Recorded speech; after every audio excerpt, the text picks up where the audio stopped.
Bonjour les frérots, j'espère que vous allez bien. En tout cas, moi ça va super. Aujourd'hui les gars, je vais vous parler vraiment d'une partie très sombre de ma vie, ok? Je vais vous raconter comment est-ce que le vaping a failli détruire ma vie et me détruire littéralement. Malheureusement, je pense qu'on n'en parle pas assez et pourtant c'est un fléau qui mine grandement notre société, surtout les plus jeunes. Et surtout aujourd'hui, à l'heure actuelle, où la sexualité est devenue tellement banalisée. Frérot, cette vidéo a pour but de sensibiliser tous ceux qui se sentiront concernés par cet acte que moi je qualifierais de vraiment diabolique, ok? Cet acte obscène, ça a failli carrément me détruire, ok? Et aujourd'hui, si j'ai le courage de faire cette vidéo, c'est parce que j'estime avoir dépassé le cap, avoir vraiment vaincu ce démon.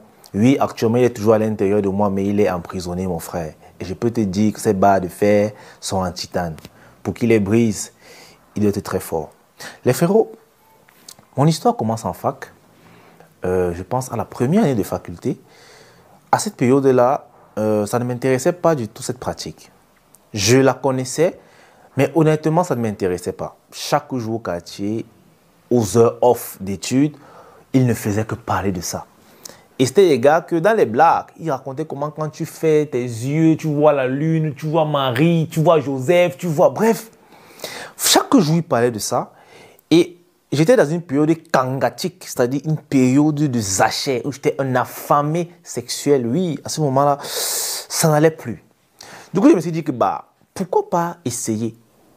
Et ce soir, malheureusement pour moi, je rentre dans ma douche, j'étais dans ma chambre seule. J'ai fermé la porte, j'ai pris le savon. J'ai commencé à me laver à la vitesse qui me convenait. Et très vite, j'ai commencé à sentir une sensation de plaisir, mais de ouf. Et quand j'avais fait la première fois, j'ai dit « Waouh, mais qu'est-ce que c'est bon! Pourquoi je n'ai pas appris cela plus tôt ?» Et c'était devenu mon quotidien. Chaque jour, je prenais mon plaisir personnel à l'abri des regards, sans que personne ne sache. Et plus je le faisais, je ne m'en rendais pas compte, mais c'était en train de me gâter. En fait, le vice avec cette pratique, c'est que ça va t'attaquer de façon très très lente. Tu ne vas même pas te rendre compte à quel point tu es déjà au fond du gouffre. Mes schémas de pensée avaient commencé à changer, surtout avec les femmes. Je m'étais dit, au final, on cherche les femmes, c'est pour valider. Si j'ai déjà ce résultat avec ma main, à quoi bon? Déjà qu'avec ma main, je ne dépense pas d'énergie. Je ne prends pas le risque d'aller aborder une femme au risque de me faire jeter. Je ne gaspille pas mon argent. Ça évite les grossesses, ça évite les maladies. Bref, je voyais que j'étais tout gagnant avec ma main. C'est comme ça que j'ai commencé à me renfermer avec les femmes. C'est-à-dire les femmes ne m'intéressaient plus. Je me disais que fichez-le quand vous ne servez qu'à ça. De toutes les façons, quand on vous drague, ce n'est que pour vous déshabiller. Et si j'ai déjà mon plaisir personnel, vous ne me servez plus à rien. J'ai commencé à me renfermer côté femme. Voilà le premier facteur qui a commencé à me gaspiller. Ok? Je me renfermais vis-à-vis des femmes. Je les voyais déjà comme inutiles en fait. Parce que j'avais ma main pour me satisfaire. Plus je le faisais, déjà physiquement j'avais une douleur. Je ne sais pas pour ceux qui pratiquent, que tu pratiques cet acte de façon compulsive. Juste après, il y a une certaine douleur qui surgit. Cette douleur était souvent atroce pour moi. Après, à un moment donné, j'ai commencé à avoir honte. Pourquoi j'avais honte? Parce que je me disais que les gars, forcément, savaient que je le faisais. J'avais l'impression qu'on m'observait à chaque fois que je faisais, en fait. Tu vois? Je ne sais pas si vous comprenez ce que ça veut dire. Ça veut dire quand on causait avec les gars, dès qu'ils entamaient le sujet des femmes ou bien de ce sujet-là, je me rétractais. En fait, je ne pouvais plus causer avec quelqu'un en le regardant dans les yeux. J'avais peur qu'en réalité, si je le regarde longtemps dans les yeux, il risque de découvrir mon secret. Parce que oui, j'avais honte de ça. Je savais que c'était une pratique brabissante en fait pour un homme. J'avais honte. Et du coup, je me cachais. Et plus je me cachais, plus j'ai commencé à me renfermer même de tout le monde. Parce que oui, je ne supportais plus que les autres me regardaient. Et là où j'ai su que j'avais touché le fond, c'est que je pleurais. Souvent, quand je faisais, après, je pleurais parce que j'avais honte de moi, ok? Lorsque je me regardais devant le miroir, je me disais, mon subconscient me disait, mais regarde-toi, un bel homme, tu n'as pas honte? Qu'est-ce que tu fais? Tu es obligé de prendre ton plaisir seul dans ta chambre, tandis que tes amis touchent des belles femmes. Qu'est-ce qui t'arrive? Je pleurais. Après avoir fini de pleurer pour me consoler, je répétais encore la même chose. J'en avais tellement marre que j'avais décidé un jour d'arrêter, que je vais arrêter comme ça. Et qu'est-ce qui s'est passé? Durant 2 semaines, je m'efforçais à ne pas me toucher. OK? Mais bien sûr, j'avais rétrébuché très facilement parce que je n'avais rien compris sur comment faire pour arrêter ce genre de pratique. Lorsque tu continues de causer sexe, lorsque tu continues de regarder des films pour adultes, c'était mon quotidien en fait. J'étais en fac, les gars. J'étais seul, un jeune, seul, dans sa chambre. J'avais mon disque dur externe de 1 Tera. J'avais 500 gigas de films érotiques. Calmez-vous. C'est-à-dire, tout genre de films érotiques. J'avais un fournisseur. C'est-à-dire, c'était devenu comme ma drogue. Et j'avais un dealer qui était toujours à l'heure et à temps de toutes ces obscénités, toutes les nouveautés que vous pouvez imaginer. J'avais ça dans mon disque dur, les gars. Chaque soir, quand je rentrais, je le mettais bien. Ce qui fait que dans ma tête, il n'y avait que ça. Il n'y avait que ça. Et je vous assure, j'avais fait une dépression terrible. Parce que oui, je me sentais déjà à l'écart. Je me sentais déjà incompris. Je me sentais déjà tout ce qu'il y a de rabaissant. J'avais honte de ma propre personne. Je n'arrivais même plus à me regarder dans les yeux devant une glace. Je baissais la tête. Même lorsque je parlais à un enfant, je baissais la tête. Parce que le secret que je cachais commençait à peser. J'avais tellement honte de ça. Et où j'avais su que j'avais atteint le summum, les gars. J'étais devenu un expert de cette pratique-là. Même dans les lieux communs. C'est-à-dire, dans des lieux publics, je me touchais et je versais. Partout. Une fois même dans les toilettes de l'école, une fille m'a attrapé. Déjà que dans l'université où j'étais, les toilettes étaient dégueulasses. On ne va pas se mentir, les toilettes étaient dégueulasses. Et j'étais allé du côté filles parce qu'ils me disaient que les filles ne vont pas dans cette toilette-là. Généralement, elles n'y vont pas. Mais ma chance pour moi, cette fille m'avait attrapé. Et chance pour moi, à mon époque, ce n'était pas encore aujourd'hui où tout le monde a la caméra on sur le téléphone. Que dès qu'on te voit, tac, tu es en direct sur TikTok. Heureusement pour moi, elle me voyait quand elle était comme ça. Merx! Elle a tout vu. Comment il faisait. Hey! Et quand je me retourne, je vois la fille, elle me voit. Je voulais disparaître. Je voulais disparaître. La honte, d'une honte totale. Les gars, vous n'avez jamais eu honte comme ça de votre vie. C'est-à-dire, c'est comme si on m'avait attrapé en flagrant délit. C'est-à-dire un délit grave. Je restais comme ça, ma main humide et mouillée, mon pantalon baissé, à regarder la fille. Et elle me regardait. Après, elle s'est retournée seule. Elle est partie.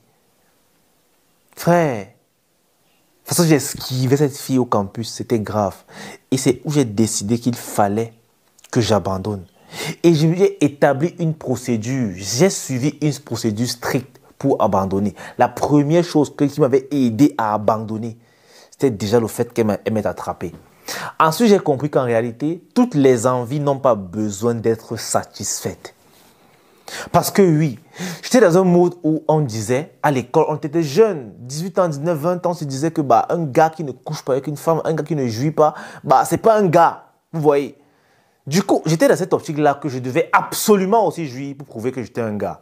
Et puisque je n'avais pas de meuf, puisque j'étais bloqué psychologiquement avec le côté femme, j'étais obligé de le faire par le biais de ma main. Et du coup, je pensais que je faisais bien. Mais dès lors que j'ai compris qu'en réalité, ce n'est pas une obligation, ce n'est même pas nécessaire. Frérot, ça m'a beaucoup aidé. Je vous assure, ça m'a vraiment beaucoup aidé. La deuxième chose que j'ai dû faire, frérot, là c'était un peu chaud, c'était vraiment compliqué. J'ai dû couper le lien avec mon dealer et bien sûr faire disparaître toute la cargaison que j'avais en stock, c'est-à-dire mes 500 gigas de films érotiques, chèrement payés, parce que oui, je les payais, ces films. J'ai dû effacer, supprimer tout ça de mon disque dur. Et j'avais aussi décidé que les films érotiques et moi, c'est fini. À mon époque, heureusement, il n'y avait pas encore TikTok. Mais il y avait Facebook, il y avait Instagram. J'ai effacé mon compte Instagram. Aujourd'hui, si vous allez vous taper Kélis, vous allez vous rendre compte qu'il y a un Kélis, 10 Kélis avec mon nom, mais un compte qui n'est pas actif. C'était mon compte depuis le début. Tellement j'avais effacé que j'étais revenu, j'ai même oublié en fait le mot de passe. Donc du coup, le compte là est resté comme ça. C'est le compte là où je me mettais bien. Ok?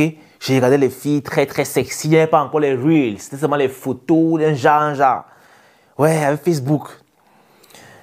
Frérot, c'était dur. Je vous assure, c'était dur.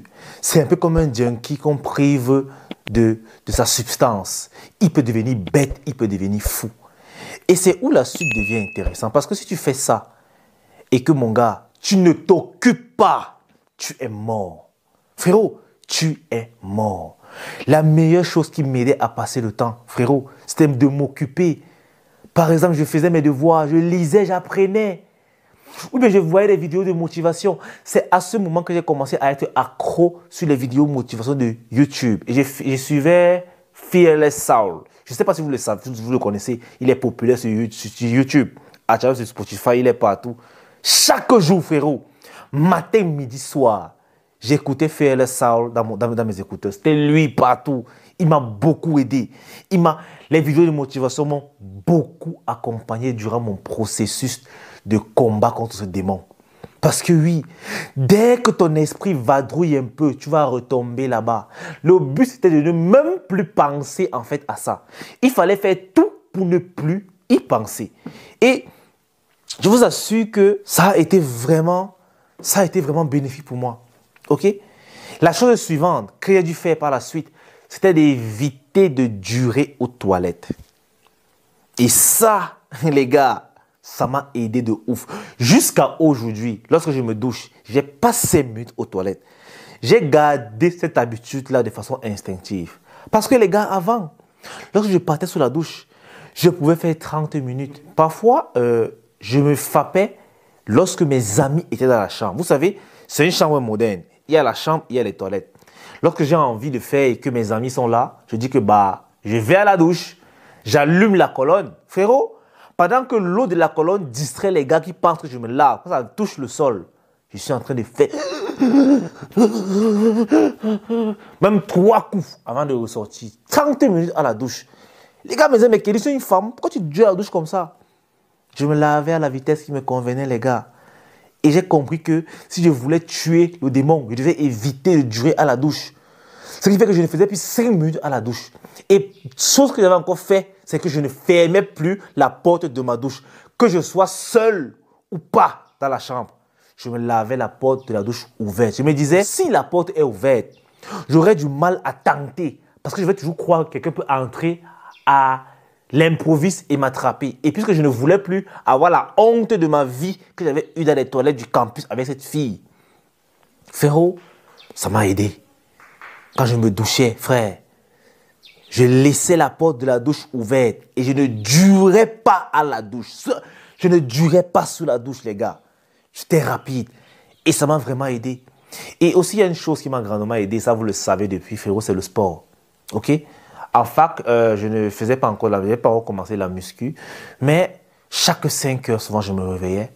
Je partais courir, je faisais les abdos au campus, les pompes, parce qu'il y avait les gars, il y a toujours eu des gars sportifs, athlètes au campus, vous connaissez tous. Je m'associais avec eux, on faisait les pompes, les abdos, on courait, on faisait les flexions, squats, c'était encore les petits trucs, quoi. Mais ça m'aidait. Parce que quand tu finis, quand tu rentres, tu es casse, donc ton corps fait mal, frère. Tu ne penses même plus qu'il faut que tu joues avec ton sexe. Non, c'était fini. Et je vous assure que si vous voulez vaincre ce démon, vous devriez être discipliné, les gars. Vous devriez être discipliné et surtout, vous rappeler pourquoi est-ce que vous voulez vaincre ce démon. Parce que c'est un démon qui vous ronge de l'intérieur, mais qui vous ronge vraiment. Je vous assure que j'ai failli détruire ma vie. Parfois, lorsque je me regarde et que je vois d'où je viens, les gars, je souris. Je souris parce que je dis, waouh, j'ai réussi à vaincre ce démon. Avec ce démon qui a des tentacules gigantesques, c'est moi qui ai réussi à le vaincre. Les gars, si ceux qui regardent cette vidéo sont en pleine pratique, sachez que cela va vous détruire. Et moi, je vous encourage vivement à stopper, à arrêter. Et il y a un truc, en fait, il y a un truc que tous les pratiquants de cet acte néfaste commettent pour se rassurer. C'est qu'on va aller sur Internet, ok, pour se rassurer que ce qu'on fait est bien. Et on va taper quoi? Les bienfaits de la... Hey les gars, en fait, et tu tombes sur des sites qui te disent que c'est une pratique qui est bien, dont les avantages, permet de t'entraîner, de connaître ton corps, de connaître les conneries. Personne ne va jamais aller taper les dangers de là, parce qu'ils savent que non. Lui, il ne veut pas voir les dangers, il veut voir les bienfaits pour l'encourager à continuer ses bêtises. Mais je vous le dis, la plupart des pratiquants du vaping le font de façon compulsive et non de façon éducationnelle ou quoi que ce soit. La plupart, 90% des cas, c'est de façon compulsive. Et c'est néfaste. C'est néfaste, c'est néfaste, c'est néfaste. Ok?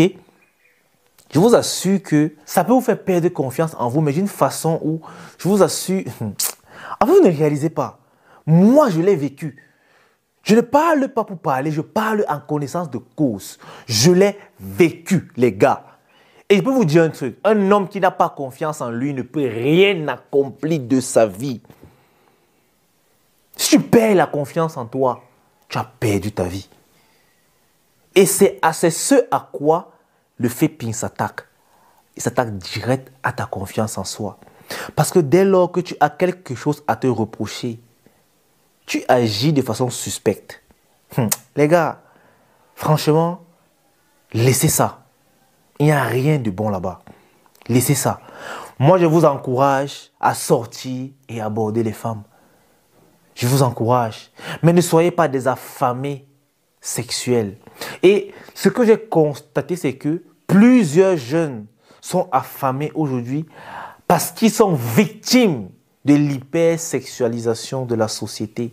Surtout aujourd'hui, sur TikTok, sur Instagram, c'est devenu ouf. Avec les Reels, les trucs, c'est devenu compliqué. Les filles passent le temps à s'agiter. C'est-à-dire, le caractère sexuel est permanent dans cette vie aujourd'hui. Alors pour vaincre ton démon, tu dois être fort. Tu dois déjà bannir ces réseaux sociaux-là pour un temps. Ok? Tu dois bannir ça pour un temps. Tu dois changer ton comportement alimentaire sur des réseaux sociaux. Ce que tu consommes, les contenus que tu consommes, tu dois adapter ça en fonction de tes objectifs. Je vous ai déjà dit dans une vidéo que c'est possible de contrôler l'algorithme à 40%. Par exemple, sur TikTok, lorsque tu scrolles et que tu vois un boule de meuf qui apparaît sur ton fil d'actualité, tu mets non intéressé. Ce qui veut dire que l'algorithme va comprendre que tu n'es pas intéressé et ils ne vont plus t'envoyer ce genre de contenu. Tu peux le faire pendant une semaine. Tu vas voir qu'après, ce contenu va disparaître comme par magie de ton fil d'actualité. Ok? Par contre, lorsque tu tombes sur une vidéo de motivation, non seulement tu likes et tu regardes ça à 2 fois, ça veut dire à l'algorithme que tu aimes ce genre de contenu. Et bien sûr, il va continuer à t'envoyer davantage des contenus de motivation parce que tu as liké. Et je vais vous dire un truc, beaucoup ne comprennent pas. Même tes recherches que tu tapes sur Internet, sur Google, ok? Parce qu'en fait, moi j'ai constaté que c'est comme si l'algorithme là est lié. Souvent, vous vous rappelez que tu tapes quelque chose sur Google. Après, tu vois la même chose sur Facebook en publicité. Tu vois la même chose sur Instagram. Tu vois la même chose sur TikTok. C'est-à-dire les contenus similaires. Frérot, il faut vous éduquer sur les réseaux. Ok? Commence à taper même motivation seulement sur YouTube. Vidéo de motivation. Tu vois. Sur Instagram, tu fais la même chose. Sur TikTok, tu fais la même chose. Sur YouTube, tu fais la même chose. Tu vas voir que tu auras un même style de contenu dans tous tes réseaux. En réalité, regarde, si tu es un gars qui a l'habitude de voir les boules de meufs sur les réseaux, tu vas voir que ce soit sur YouTube, sur Insta, sur TikTok, sur Facebook, tu as pratiquement la même idée du contenu. Les gars, vous avez la force de vaincre ce démon. Je vous assure, vous avez la force. Et si j'ai réussi à le faire, vous aussi, vous pouvez le faire. Vous avez la force nécessaire. La mauvaise nouvelle, c'est que ce démon, une fois qu'on l'a réveillé, il ne peut jamais mourir. Ok? Donc vous avez intérêt à toujours être sous vos gardes. Parce que mon démon, là, il est encore ici. Il y a des moments de faiblesse où il veut ressurgir. Parce que quand tu t'affaiblis, les parois de sa prison s'affaiblissent aussi. Tu comprends que tu as intérêt à rester fort pour le garder prisonnier. Parce que ce serait vraiment dommage qu'après tant d'efforts, ce démon réussit à être libre à nouveau. Frère, il va t'attaquer sérieusement. Les gars, c'est tout pour cette vidéo. J'espère vraiment qu'elle pourra aider plus d'un. Parce que je sais que cette pratique-là mine vraiment notre société actuelle. Surtout les jeunes. Et ça risquerait de devenir un grave problème.